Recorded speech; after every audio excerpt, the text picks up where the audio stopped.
ทุกคนเบิ่งแถวหนองท่านเนาะเขาเจ้าเกียมทรงเหือนี่เกียมบุญทรงเหือเบิ่งทุกเขาเจ้ามาตั้งเต็นตั้งเกียมค่ายเครื่องเลยบักเลยไล่ยาวเหยียดตั้งแต่พุ่นน่ะตั้งแต่เทิงคุณมาฮอดพี่จนสิบ่มีบนว่างแล้วแถวนี้นะเขาพากันมาจองบักเลยไล่นี่แถวนี้ก็เริ่มลิ้นละตอนแรกเนาะ5-6 โมงนี่คนน่าจะมาลิ้นไล่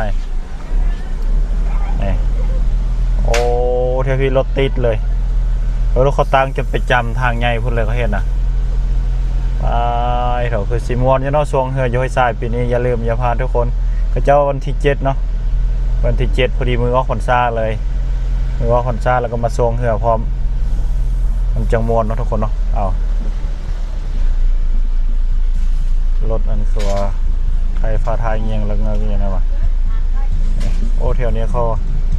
ตั้งมันบนซับบังเบงบักไล่